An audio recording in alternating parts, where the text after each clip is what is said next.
The windows shone black as he sorted boxes. No curtains yet.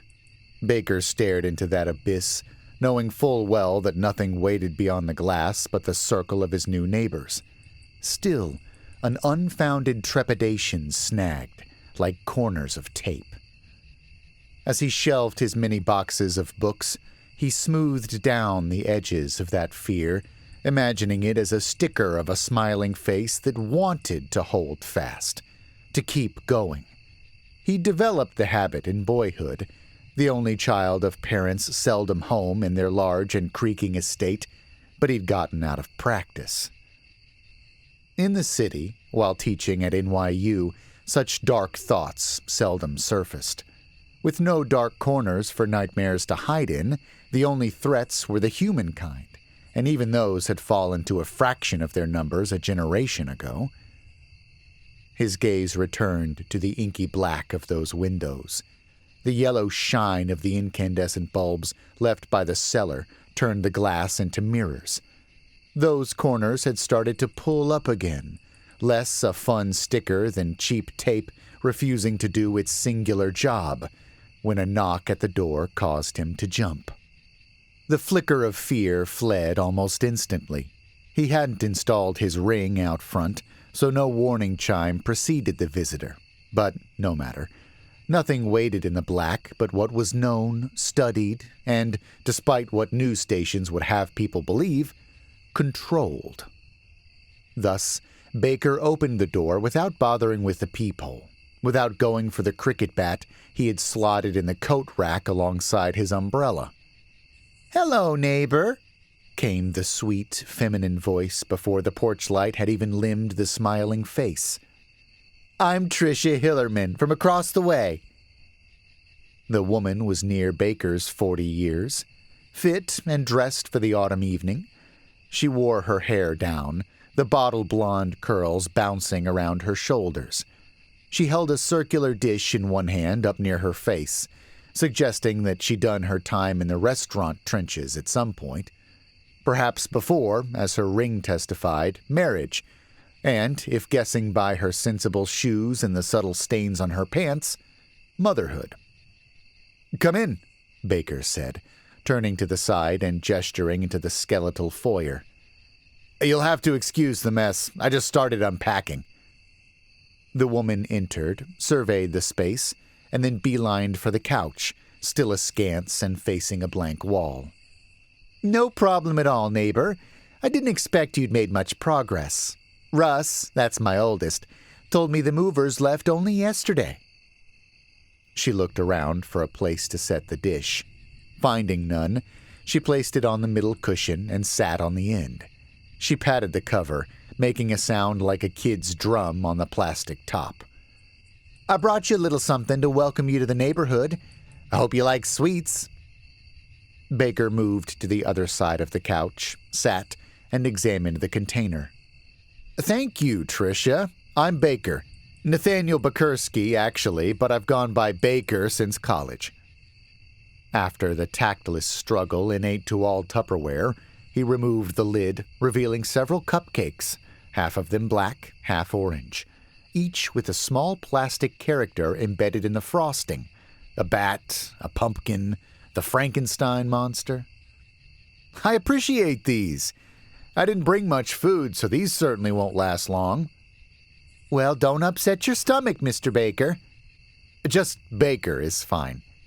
"If you need a decent meal, I'd be happy to—" "No, thank you," he said, and plucked one of the orange cupcakes from the bunch, removing the ghost trinket and sucking the frosting from it before placing it on the dish. "I work pretty late, grading papers and prepping lectures. I usually just order delivery." "You're a teacher." Tricia lifted her voice, implying approval. "Professor," he said. "NYU. Well, I was. At the local university now, of course." "I certainly hope that leaves you time to help out with the Halloween preparations," she said. She made to take a black cupcake, but looked up for his approval first. He nodded and gestured to the sweets. "I'm sorry. Preparations? What are we talking about? Are you from the HOA?" She laughed like he had delivered the punchline to a lengthy joke, covering her mouth and looking around as if for water, or perhaps in fear that she'd caused a scene. The HOA? Goodness, no. That's Myra's department. She's a couple doors down from me. But not to worry. I'm sure you've noticed that the fees are fairly modest. Just keeps up the roads. And the tree? The image flickered in Baker's mind. The cul-de-sac of 8 homes surrounded a small grassy island, at the center of which sat an enormous gnarled tree, spreading like an inverted root system. Denuded of leaves by now, but so old he figured it could already be dead and was just standing there waiting for a storm to crack its limbs. At least the girthy branches didn't overhang the circular pavement or hover over parking spaces, else the liability would have proven a ding when he was house hunting. He spun to face the bay windows looking out over the island, though he saw as little of the tree as he could his neighbors' houses, only an imperfect reflection of himself and his guest. I remember the tree. Good, she said, touching the air in front of her as if giving his arm a patronizing pat. 'Cause that's the most important part of our Halloween here. You can do whatever you'd like to the outside of the house. I realize we only have a week and you've just moved in, but you do as much or as little as you'd like to your house. The tree, though, that's a funny story. Baker took a bite of the cupcake. The zing of sugar caused his taste buds to light up, but she had cut the icing with something else, whipped cream maybe, to mollify the sweetness. The cake was moist, with just enough of a chocolate taste to override any breadiness. Funny? He said before he'd cleared his palate. The word came out muffled. She swatted the air to suggest it was no big deal.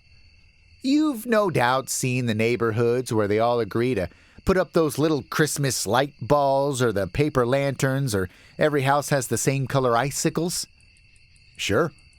Well, here, we turn more toward Halloween. It's a fun holiday, isn't it? Well, since the tree's already pretty spooky, as Dex, my youngest, is fond of saying, we complement that for Halloween. Baker humphed. With what?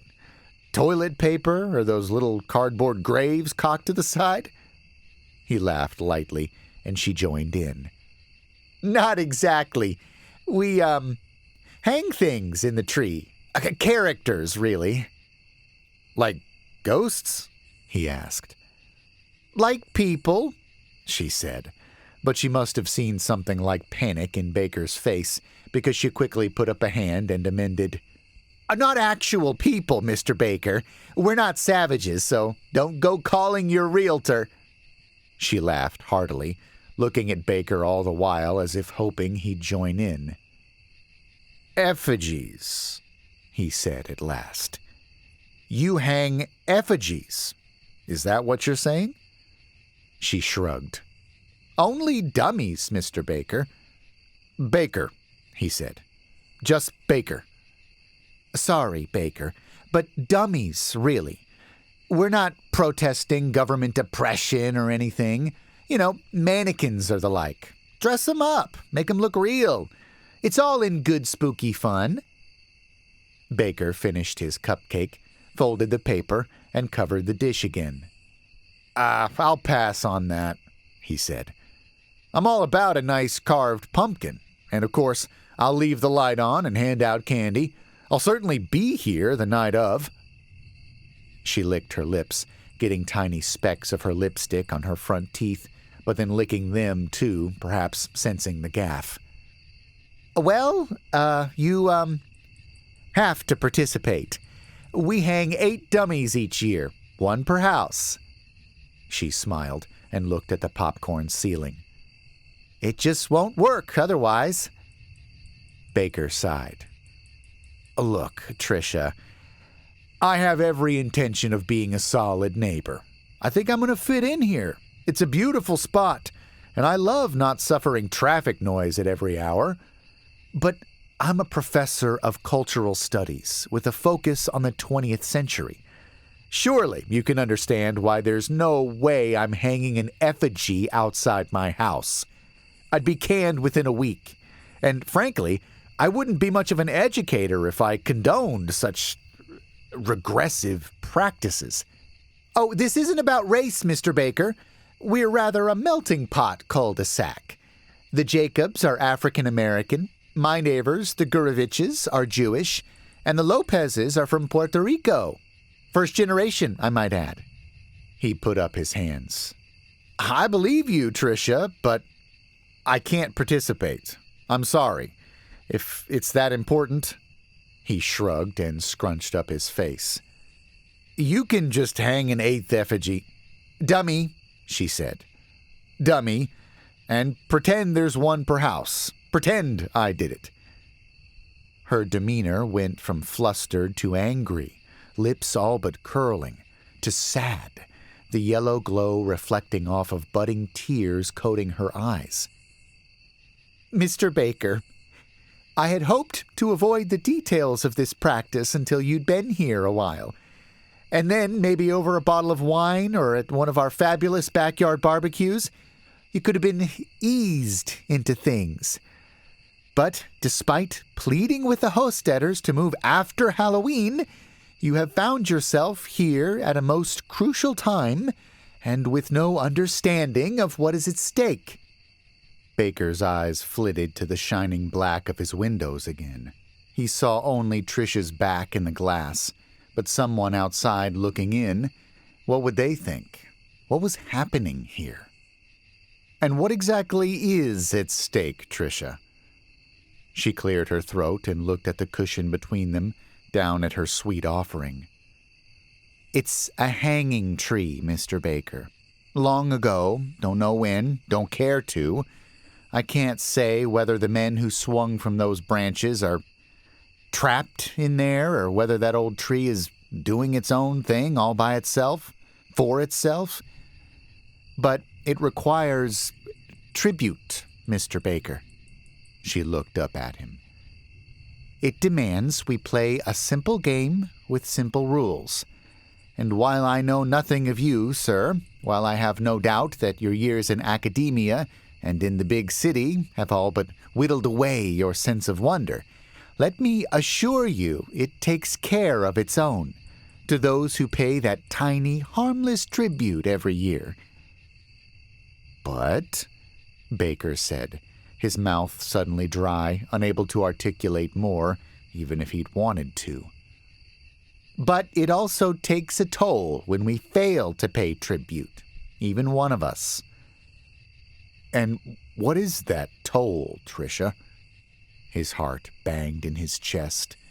The surreal scene only capped the alien feel of this strange place. Not a home yet, but like squatting in a foreign land, with nothing to prove his right but a piece of paper kept in a bank. That toll is death, Mr. Baker. When the tree doesn't get its pieces of 8, if you will, it fills in the gaps, shall we say. He scoffed. A tree kills people who don't play ball? Sounds an awful lot like I'm the butt of some new neighbor trick. You're a resourceful man, I'm sure, she said. Cross the county records of home ownership in this cul-de-sac with the obituaries. Not recently, but years back, when other neighbors were stubborn. They don't list cause of deaths in obits, of course, but the ages should tell you enough. She looked away from him, into their reflection in the pitch of the windows. It takes our children, Mr. Baker. When she turned back around, dual tears tracked down, blackened by eyeliner. That old tree gives us plenty, but if we don't pay our tribute, all of us, it knows, and the price is someone's suicide, someone young. A tree that kills kids, came the gruff voice of Paul Loftus, his mentor back at NYU. Sounds a little dramatic. Baker kicked at the rolled rug, unfurling its intricate reds and browns atop the hardwood floors of his living room. It's more than dramatic. It's bullshit. Well, yeah. You moved to a small town. What did you expect? There's 250,000 people in Coleman proper. It's hardly podunk. The books were shelved. The TV hadn't gone up, and he wouldn't risk it until he was off the phone. It was a two-man job, truth be told, but he'd manage. He busied himself slotting silverware in the kitchen instead. Still, it's not the city, Paul said. And even cities are rife with irrational fears and ridiculous habits. It's the nature of humankind, Baker. You're suggesting I play ball? Hang a goddamn effigy? The local paper's gotta be desperate for copy. New cultural studies professor hangs man in neighborhood tree would make a sensational lead story. The university would excise me faster than flight. It's unlikely to come to that, Paul said. And who's to say you did it? Hell, give it to the neighbor, this Tricia lady, to hang. Baker slid the drawer home and began organizing his refrigerator again. The night had thrown pockets of the house into deep shadow. He'd hung the curtains already, after spending a few hours at the university, but even without the obsidian darkness of the windows, something about the space plucked at his nerves. He lingered in the halogens in the kitchen, the bluish glow adding a welcome clinical feel. It has to be me, Baker said. That's what Tricia told me. Doesn't count otherwise. A haunted tree with cutting-edge facial recognition technology, Paul laughed. The tree doesn't have to know, can't know, but the neighbors will see, right? That's what this is about. It's a simple fallacy, one as old as Latin. Post hoc ergo propter hoc, Paul chimed in. After it, so because of it. Familiar legalese. Guess the lawyers got something right for once.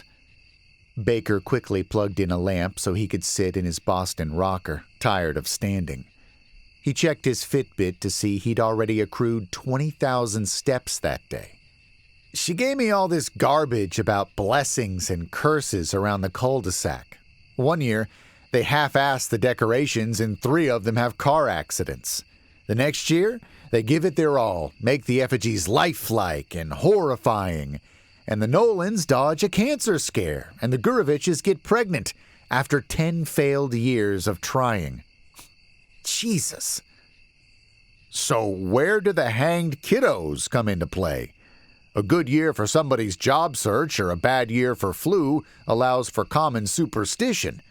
But suicidal kids, well, that's another matter. Baker rocked, mental images of his new office at the school shoving to the forefront. While he should have been putting together his next lecture, he was searching county records per Tricia's challenge. Hard to tell, Baker said. I mean, I'm not going to spend days comparing properties with obits, but I found a few. A few? Paul asked, the shock in his voice evident. You said there were 8 houses, right? The number of suicidal kids in such a sample should be accordingly small, Baker. Almost nothing. More coincidence, he said. And who knows if they were even suicides? Could have been car accidents or overdoses. He laughed, though the sound telegraphed his nerves. Death by boredom, for Christ's sake. I got it, Paul said. Perfect solution. You hang an effigy, but an actual effigy. Can't make it a sitting politician. Well, not ours anyway, but have it look like Nixon or Hoover. A Putin, maybe.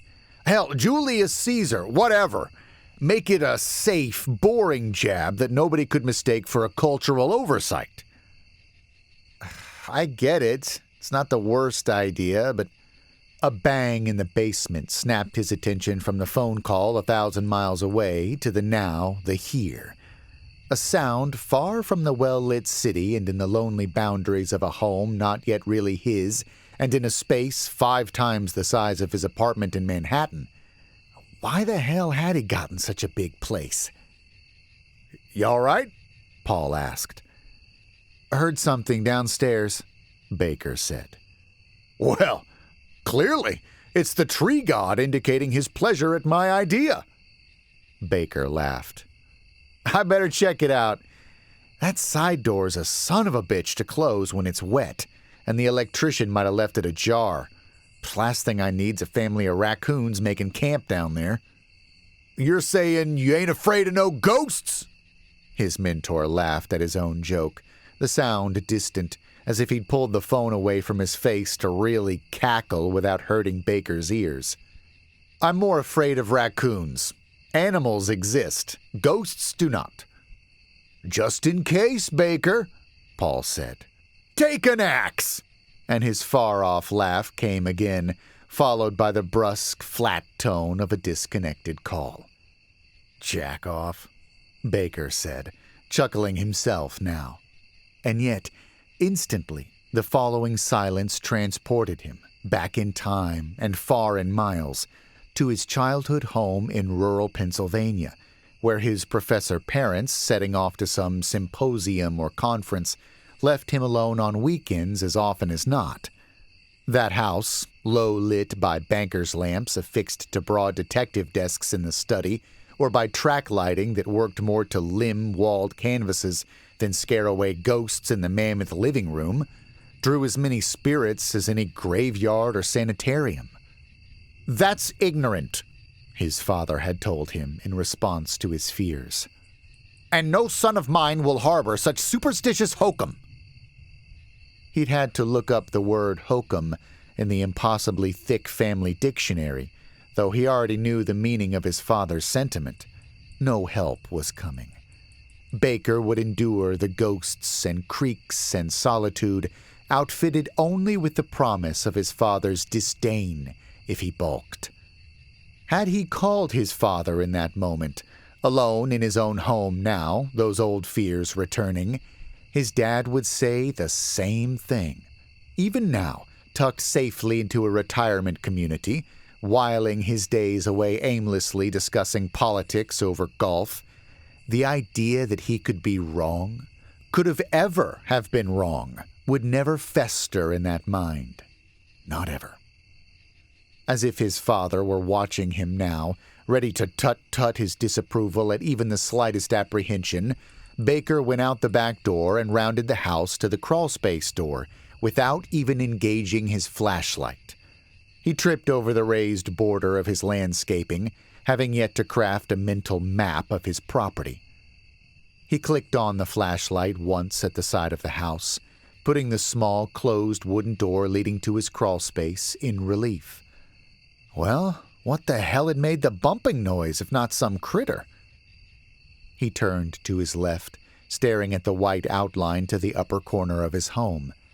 The height told him that the light source was one of the cul-de-sac's street lamps, but he stepped backward to make sure. Instead, the dendritic fingers of the great tree, black against the backlight, crept into view as he paced, as if moving on their own.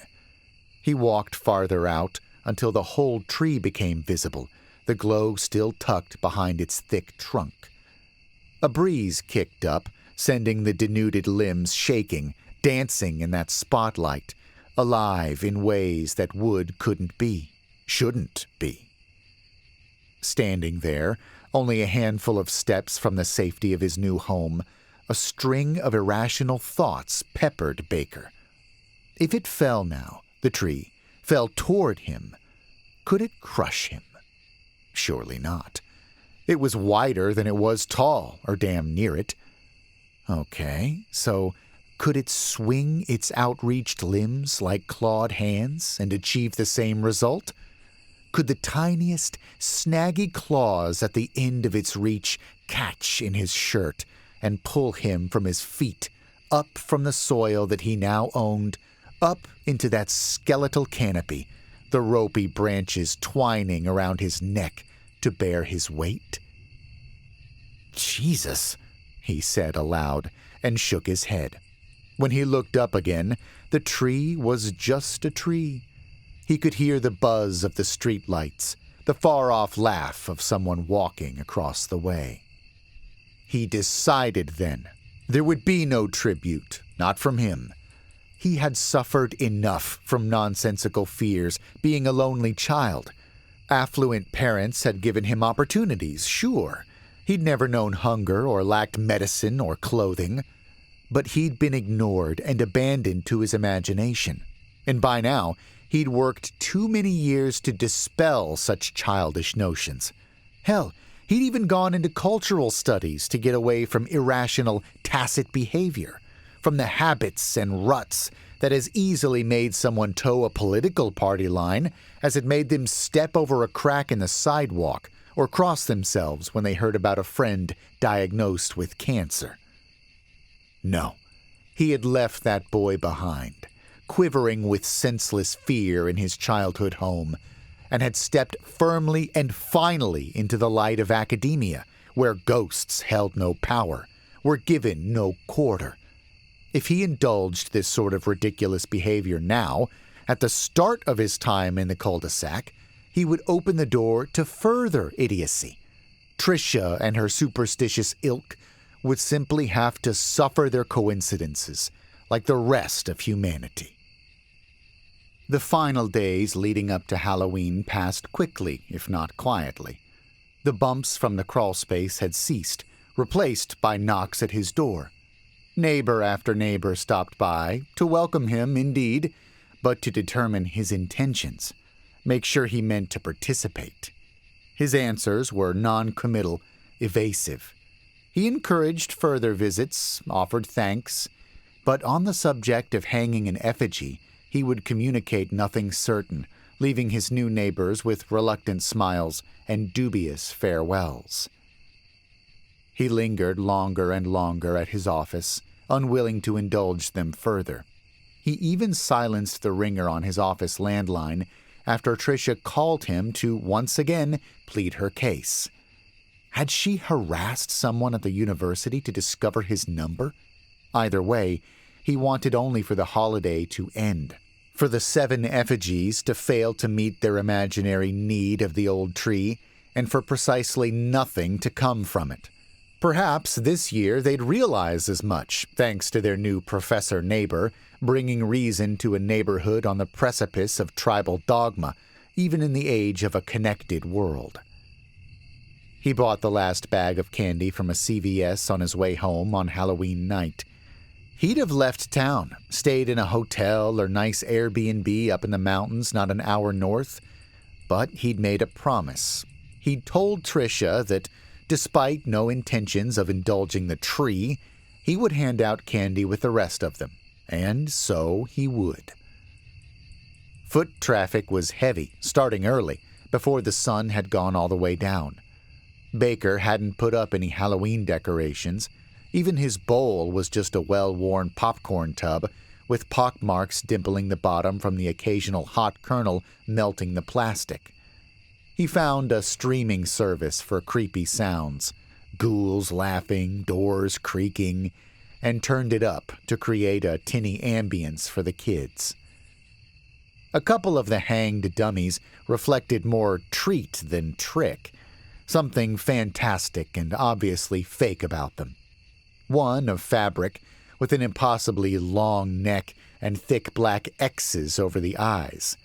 Another dummy hanging from his feet, as if a hapless climber dangling from his belay line, his inked-on smile looking like a comical frown when inverted. It hung low enough for kids to swat at it and send it swinging. The rest, however, projected anything but levity. The bodies looked so much like actual people hanging there that trick-or-treaters begged their parents to assure them that they were fake to escape their building terror. Some could have passed muster in Hollywood, so near to life were the faces, the bodies, that Baker found himself staring as he dispersed candy, eyes returning to the tributes in between sing-song refrains of "Trick or Treat" from SpongeBob and Pikachu and Elsa from Frozen, as if he'd grown obsessed with finding some clue in the dummy's physiognomy to tell him what he already knew. They were just dummies. Plaster and cloth and paint, a habit steeped in fear. Indeed, So heavy was the flow of children that he and others chose, eventually, to stand outside, growing exhausted by the constant chime from his ring. Yet here on the porch, he felt his neighbors' eyes upon him from the 7 porches of those who had agreed to play this game. They stared at him, sure, but not with the anger he'd expected. This wasn't some sort of tribal shaming for failing to participate. If he had to guess based on their faces, something more like pity radiated from them. "You'll see," they seemed to say. "We'll all see, but it will be because of you." All but one face. Tricia's held something else as she walked over from her house. No welcome cupcakes this time, both arms swinging 12 inches to the front, 6 inches to the rear in military lockstep, fingers clasped in loose fists. Despite the absurdity, Baker put down his candy bowl, keeping his hands free in case Tricia decided to lead in with blows. "I don't mean to bother you," she called from the boundaries of his property, "but can I speak to you for a moment?" He waved her forward, though she nearly stumbled over a kid in a classic ghost costume, all but blinded beneath the white sheets. "Lots of trick-or-treaters," Tricia said, smiling tightly at the generous sprinkle of kids all over the cul-de-sac. "More than average?" Baker asked. Tricia took another look. "About average." "Despite the missing man in the tree," Baker said. Tricia's tight smile returned. "About that." She threw a hip sideways and loosed a backpack that Baker hadn't even noticed before. It smacked of the canvas duffel bags of soldiers returning home. This one bore similar bulk, though nothing heavy, it seemed, if judging by Tricia's ease in handling it. "I have a compromise, Mr. Baker." She jerked her head to the side, like a record player arm skipping. "Baker, just Baker, I remember." "Thank you." "Inside is a dummy. Boring, funny, innocuous. I made it myself." "And you want to hang it," Baker said. "Like I did it. On the bare branch nearest my house. Please do. I'm not trying to be difficult, Tricia." Her hard smile softened. "I'm so glad to hear you say that, Baker. I knew you would understand." Her smile faded, and she looked behind her, to the tree, perhaps, or the other neighbors pretending to focus on their trick-or-treaters and not appear that they were keeping an eye on the two of them. "With a small variation, if you would. I need you to hang it, Baker." She must have read something in his posture shifting, quickly holding up a hand to defend his rebuttal. "It's simple," she said, as if the complexities of hanging the thing comprised Baker's issues. "A big hook you just throw over," she pantomimed. "And done. I can even go out there with you." She grew suddenly elated, struck by brilliance. Or I could handle your trick-or-treaters while you do it real quick. My oldest can hold down the fort at my house, so I'm happy to—" "Tricia," he broke in. He swallowed, feeling light, like he was facing down a student angry about a grade. Such confrontations were among his least favorite aspects of the job, though inevitable. "I deeply appreciate what you're trying to do here, and I understand it to a degree, but I'm just not interested in being a part of this tradition." He steepled his hands, an unconscious gesture he'd adopted over the years, perhaps one that his mentor had used when fielding his own share of silly arguments. "You are an educated man, Baker," she said. "I'm sure you're aware of the statistics on suicide, specifically teen suicide. Kills almost as many kids as accidents, and God knows we do our best to keep those at bay." Baker nodded. "I've seen the numbers. I also know that talking about it doesn't always help, like the DARE campaigns of the 80s. More kids tried drugs when they learned about them. Maybe if people wouldn't put the idea of suicide in kids' heads, they wouldn't act on it. Like how adding safety fences to bridges magically lowers suicide rates. The power of suggestion is a verifiable phenomenon. She huffed out a laugh without a hint of humor behind it. How about for kids who've already seen it, Baker? Kids who have a parent who killed themselves. Any idea how high the odds go then? Or maybe you just don't care because you don't have children of your own to worry about. You're saying the tree killed one of the adults? I thought it only took someone young. He had a hard time keeping the sarcasm from his tone. A band of trick-or-treaters approached, only to stop dead on Baker's walkway, their parents likely hearing something in Baker and Tricia's tone that told them to give what must have looked like a feuding couple a healthy birth. The tree didn't take my husband, Baker. Not directly. He didn't hang himself. He jumped off a building. He lowered his head. I'm sorry to hear that, Tricia, but... So tell me who you think we'll end up losing here, she said. If you decide to keep this ridiculous stubbornness, who will pay for you, Baker? Maybe the kids who know about the tree? Who know that one of us decided to withhold his tribute? And who are damn sure aware of how easy it is to leave everything behind?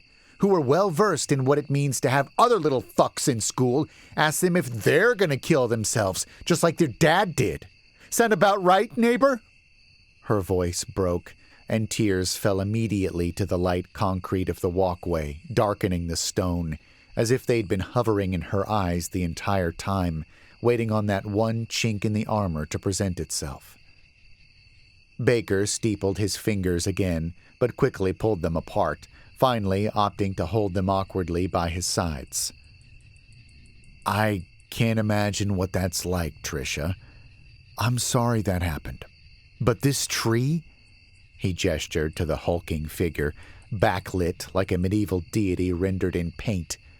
But even Satan enjoyed a nimbus in one such painting. Baker stared at it, darkened by the light outlining its reach, down to the smallest branches, fingers stripped of flesh, only the brittle bones remaining. The effigies swung lightly back and forth, though Baker could detect no breeze, as if the tree were a witch doctor holding up its collection of shrunken heads to attest to its might, its arcane power in the face of any reason or modernity. This tree is just a tree. He hated how his words lacked force, delivering a tautology that was not only trite, the sort of bullshit rhetoric he would excise from his lectures as well as his students' essays with equal veracity. It only has the power we give to it. Tricia's desperate grimace returned to the smile he'd come to expect from her, though this one was wooden, lacking anything close to her usual warmth. The same has been said of many deadly things, Baker. It doesn't make them less deadly. You can refuse to vote, but if a despot comes to power, you either bend to his will or get steamrolled just for living under his purview. That's exactly why I can't do it, Tricia. If people give in... Stop, she said, smile still in place but with a hand up and out as if ready to palm strike him in the chest. I don't want to hear it. We're through talking. She pointed down to the canvas pack. I'm going to leave this here. For the sake of our children, I hope you change your mind. Even if it's later, once everyone's left, just so it's today, tonight, it counts. Please. She spun and marched home, no interest in hearing anything more from him. Baker picked up the pack, surprised at its weight, and moved it beside his porch swing. A trio of Lego figures came waddling up his walkway, a beaming parent hovering a hand behind their backs in case one tumbled under the awkward gate. Baker took up his bowl of candy, put on a smile, and carried on as if Tricia had never come by, as if he'd never learned of her unfortunate domestic history. He spared a final look at the tree, effigies still swaying, still gleaning wonder and fear from the passing crowds. What a joke, he said aloud. and returned to his duties. He woke with a jolt sometime in the night. Had he heard that sound, like the groan of a ship racked by waves, or had it belonged to a dream? It came again, and despite a groggy film over his brain after restless sleep, he knew it was real. It had come from downstairs, muffled through the frame of his house, but definitely not from outside.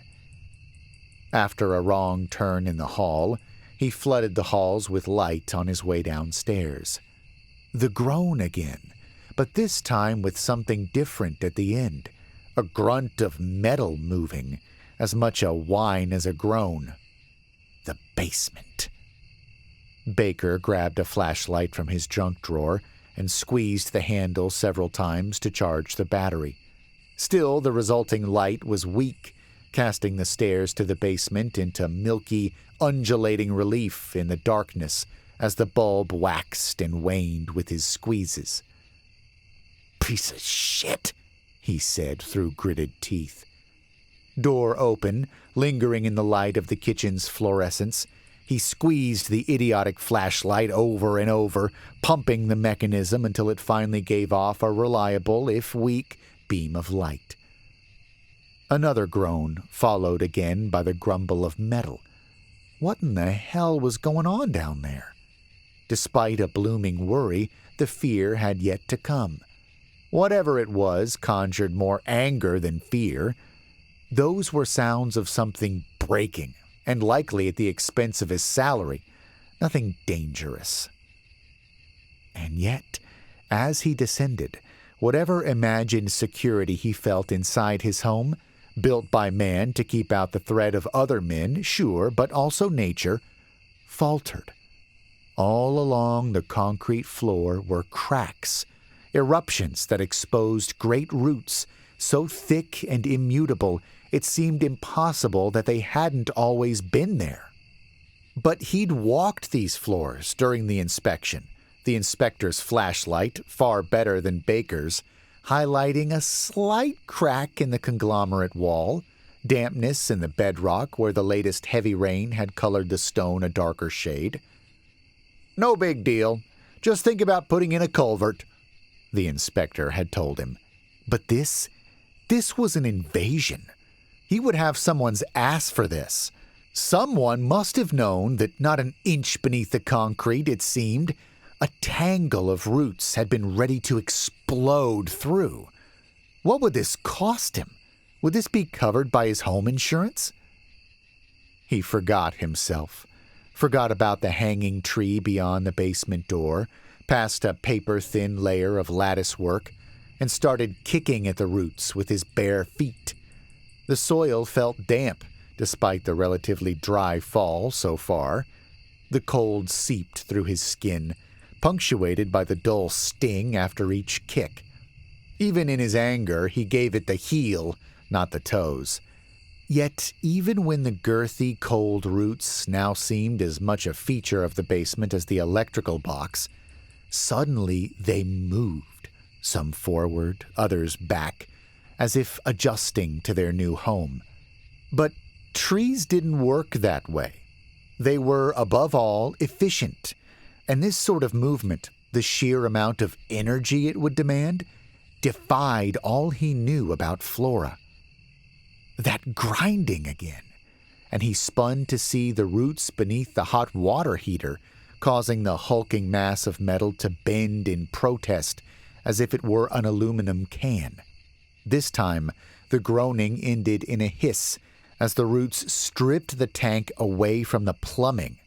Or perhaps it had rent the damn thing open, as impossible a feat as that seemed. A spray of scalding water suffused the air, followed by the glug-glug of those gallons dumping onto the basement floor.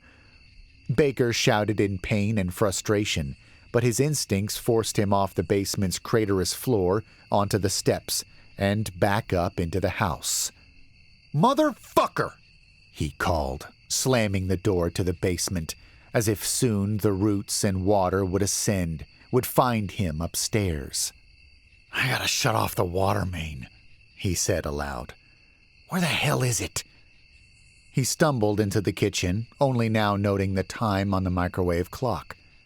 10 minutes past midnight. Hadn't he woken only 10 minutes ago? After the close of a Halloween in which the tree had failed to receive its tribute? He stared toward the center of the cul-de-sac, where, beyond his front door, the hulking tree loomed over the neighborhood, draped in 7 hanging tributes, but missing that fateful 8th. The moment the thought struck him, sunk in, a knock on the door startled him badly enough that he lost his balance, tripping over his own feet. He dropped in a heap on the linoleum floor, the white surface now peppered with fresh dirt from the basement. Who the hell was knocking at this hour? It could only be Tricia, perhaps to offer him one more verbal lashing, one more guilt trip for failing to participate in their macabre ritual. "Go away!" he yelled. But even that seemed too kind. He imagined he could still hear the gurgle of water soaking his basement floor.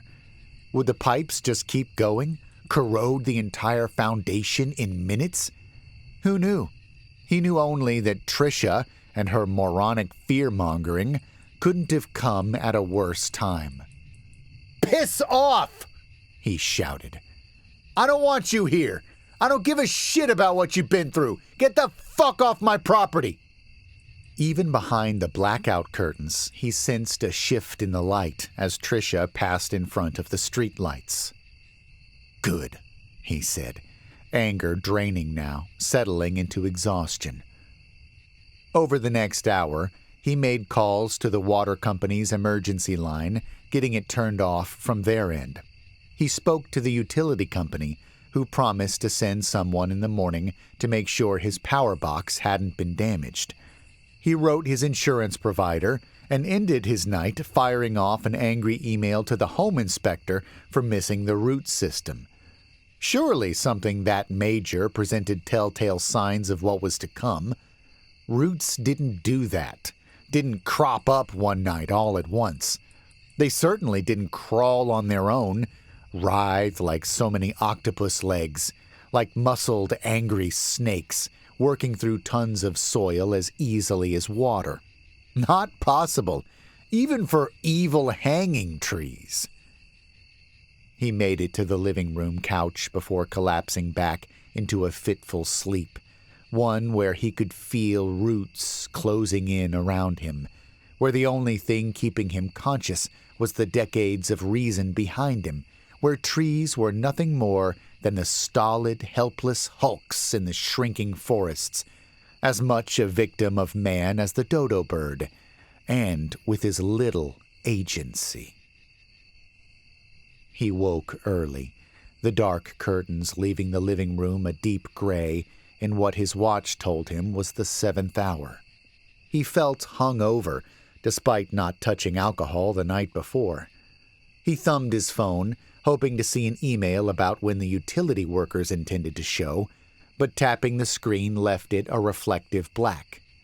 Dead. He must have forgotten to turn off the streaming scary sounds, and it had drained the battery. His charger sat on the counter near the coffee maker. 2 birds, 1 stone.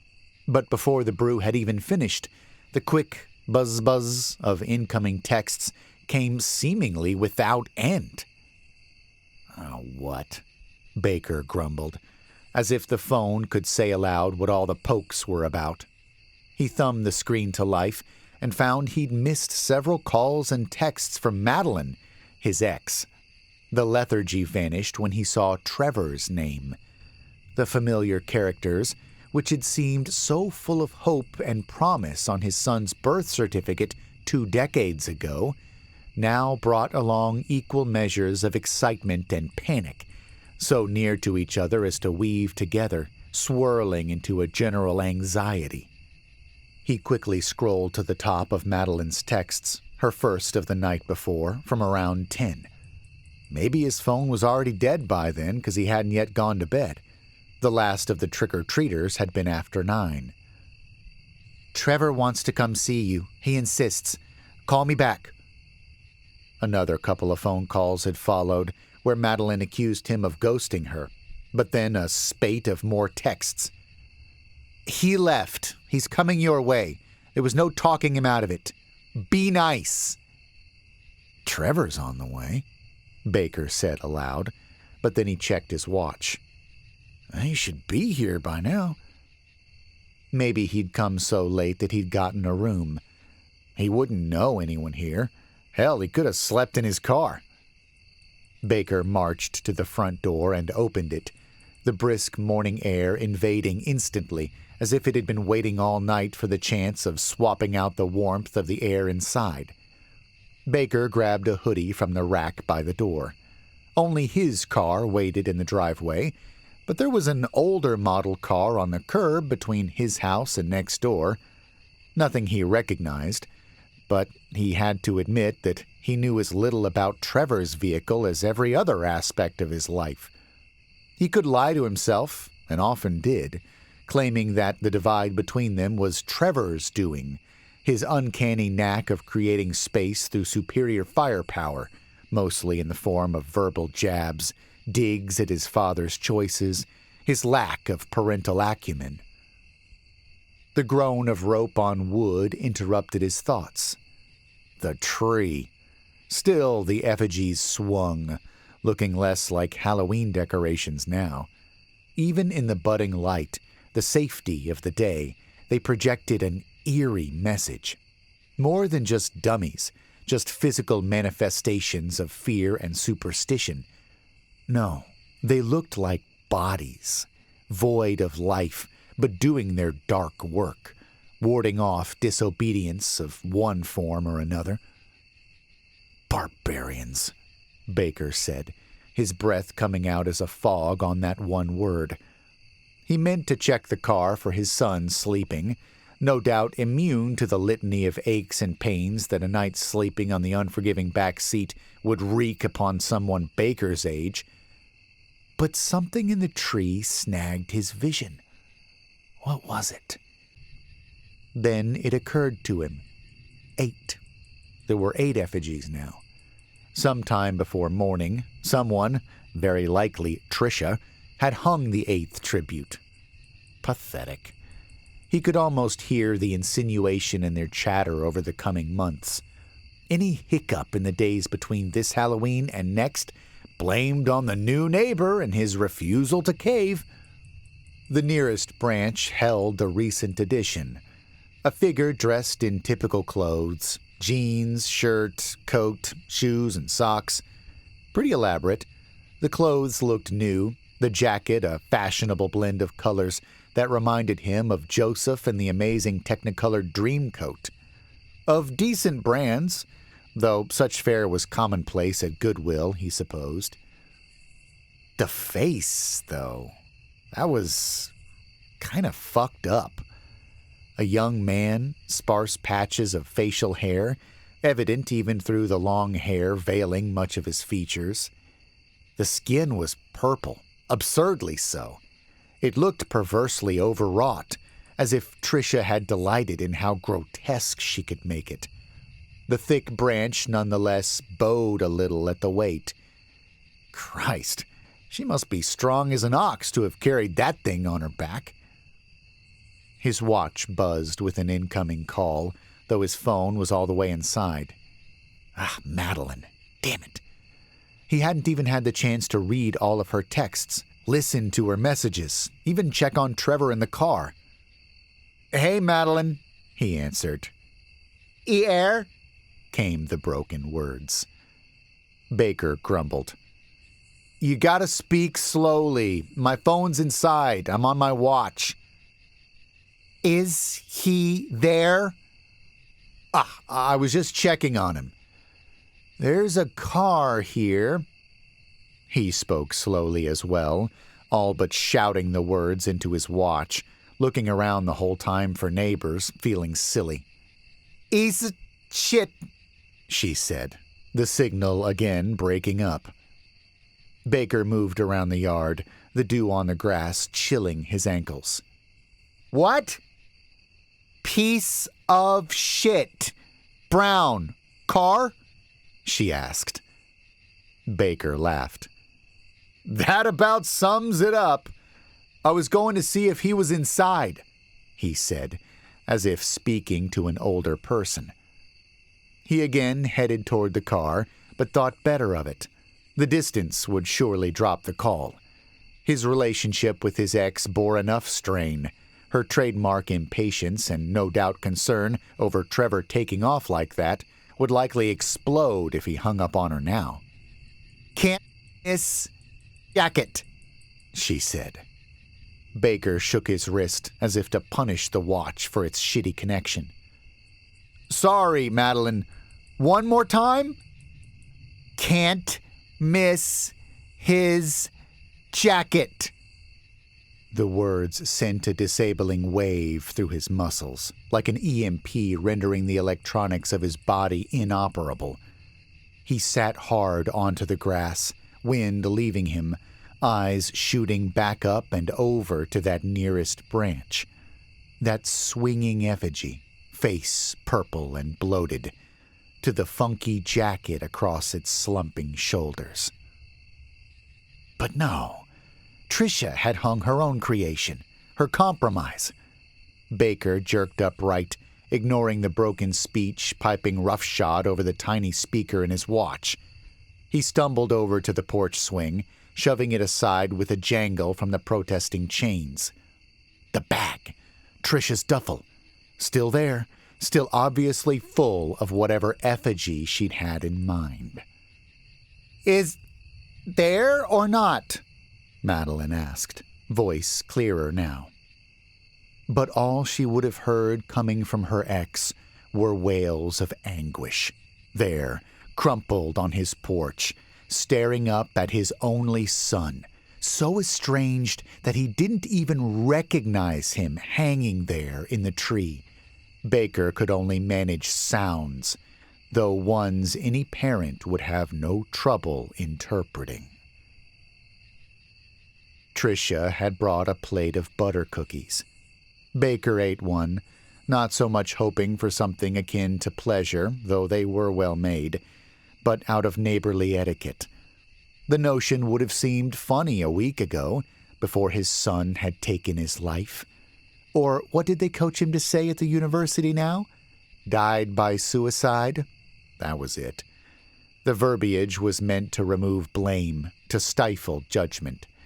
Right then, Baker was incapable of succor, however, even from the likes of the tenacious Tricia. It's not your fault, Baker, she said, and bit into a cookie herself. It took me a long time to convince myself of that after Kenny died.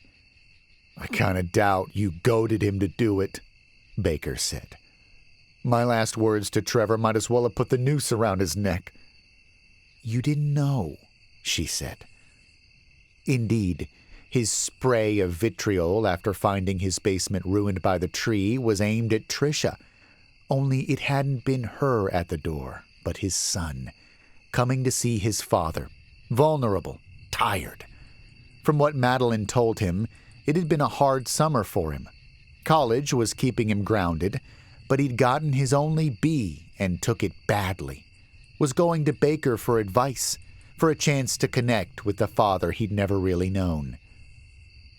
How things went, he said, shaking his head. The order of events? I can't understand it. It feels inevitable, she suggested. You didn't know the Hudsons. They left after, but when their daughter died by suicide, Baker thought, the term doing nothing to salve the turmoil in his brain, his pitted stomach. They moved shortly after. She jerked her gaze to him suddenly, as if struck by an idea. Which I hope you're not considering, Baker. Don't know, he said. Don't really care. His eyes traveled the living room, which, over the last week, had swollen with dirty clothes, take-out containers, and half-empty cups of various liquids. Not sure what I care about now. "Saw the utility truck came by," she said, voice still low. Likely she already knew that particular score. "Nothing 10 grand couldn't fix," he said, laughing without humor.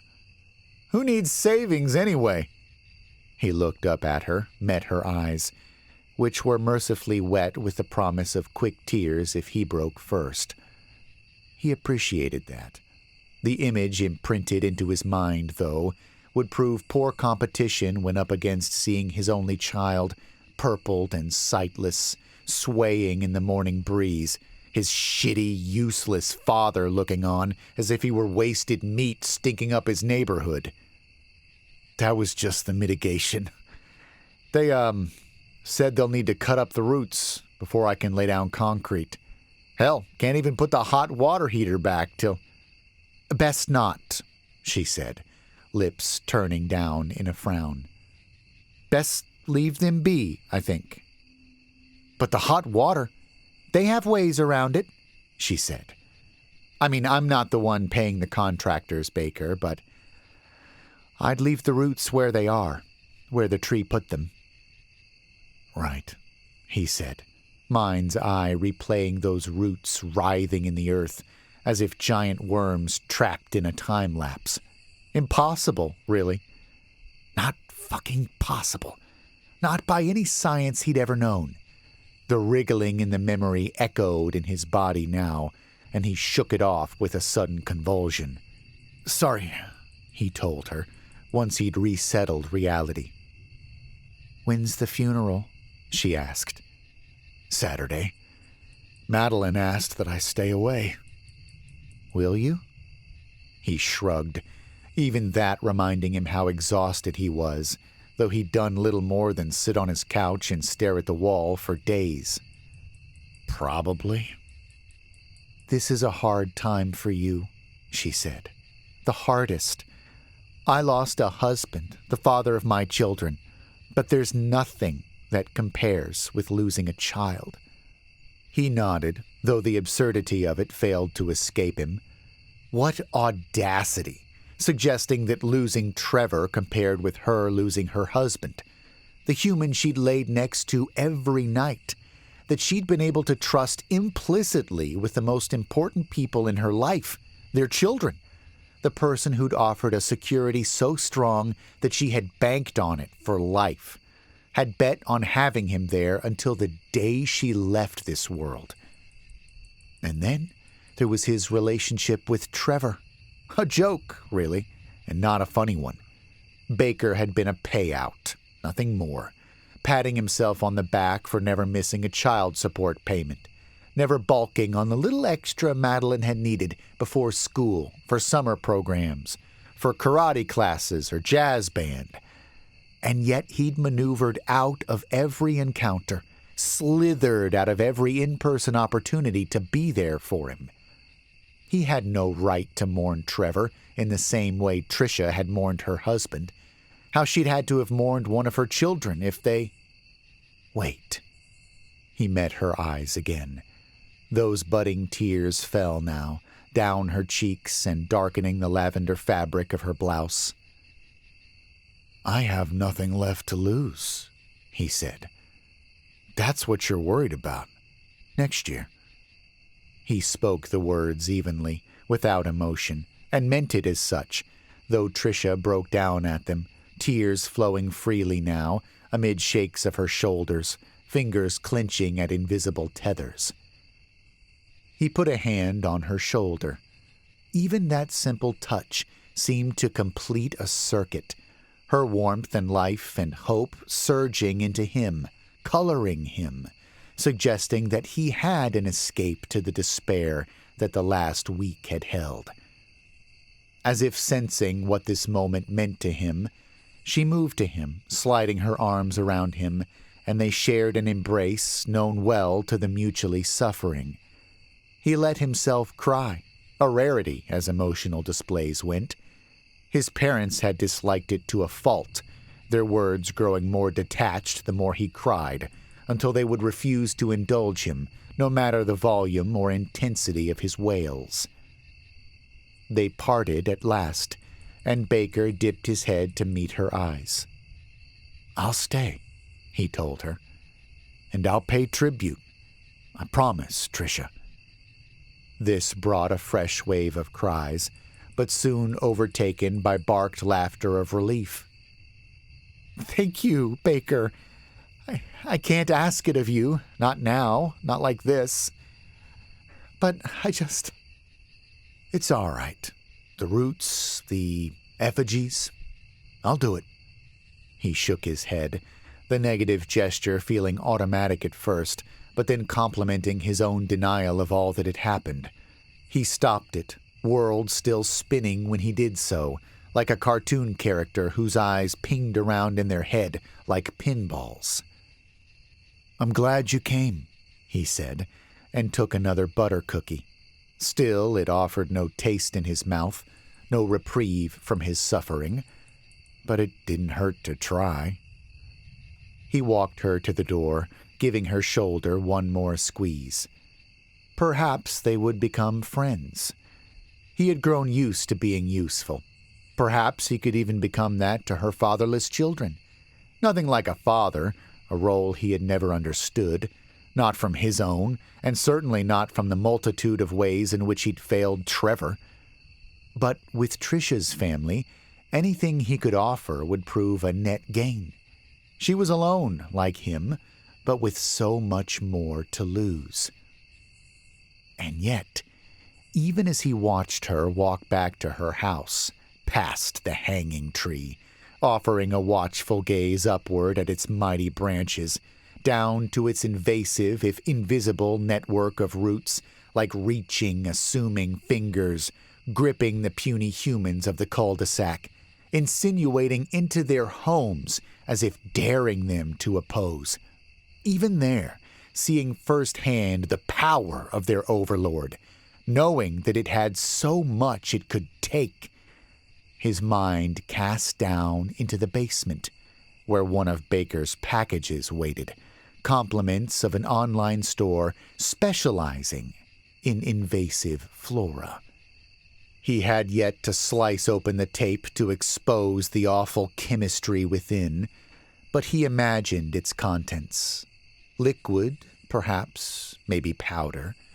The vilest thing his fellow humans could conjure, in their labs well removed from the threat of the old order, from the reaching, angry fingers of the hanging tree.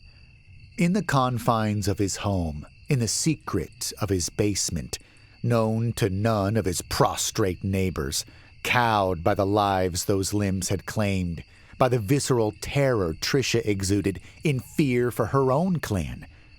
In the dark, he could end it, could use his science to destroy their nature.